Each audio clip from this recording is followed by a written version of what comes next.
Alright, this is the second video about the Harlem Renaissance. These are the writers, and I've actually included kind of general 1920s writers here on the end.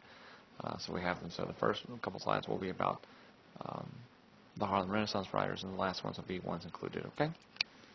Now, the poet laureate of the Harlem Renaissance is Langston Hughes. Langston Hughes said, "Hold fast to dreams, for if dreams die, life is a broken winged bird that cannot fly." And he actually, the thing that was interesting about Langston Hughes is it almost was like it was a sung song, like it had some rhythm to it.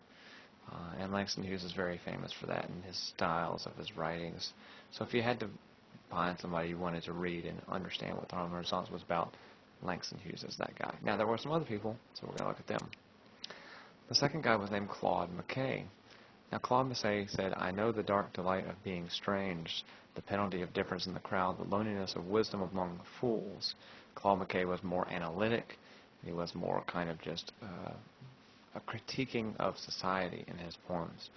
And that was important as well because he began, people began to see the problems of discrimination and segregation in society. Now, the last woman actually had double thing. Not only was she black, but she was also female. And this kind of shows her her wit about her. She says, "Sometimes I'm discriminated against me. It doesn't make me angry. It merely astonishes me. How can any deny themselves the pleasure of my company? It's beyond me." And so she had wit to kind of do about this. Her big story was called "Their Eyes Were Watching God." Really big thing. We'll read some stuff about it in class. And as well, she made a magazine called Fire. And this was a collection of short stories and things like that to get the writings out. Now, those three writers, together with the other ones I'm about to mention, give us the third nickname of the 1920s, and that means the Lost Generation. Why they called them the Lost Generation? They didn't feel like they fit in to what America was doing. They felt that America had lost their way. Okay? The first guy we have here is Sinclair Lewis. Sinclair Lewis is an award-winning writer, and he writes a story called Babbitt. Babbitt is kind of just a critique of the 1920s and this kind of post-war culture and warmongering to gain power. The next two men, F. Scott Fitzgerald, famously, F. Scott Fitzgerald wrote The Great Gatsby, which, if you haven't read yet, you will. Great critique on the 1920s. I don't want to get a lot into it and spoil it.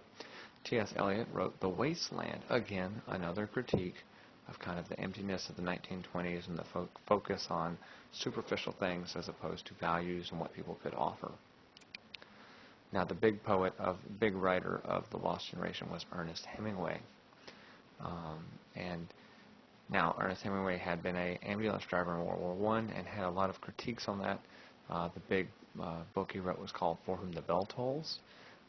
And that's kind of critiquing this of a bell was used by ambulance, etc.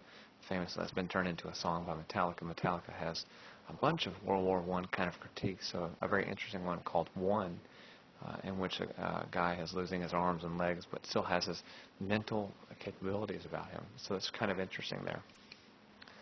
Now, lastly, here in the 1920s, Harlem Renaissance, we have some social movements. This is the age of the African Redemption Fund, the Marcus Garvey Back to Africa.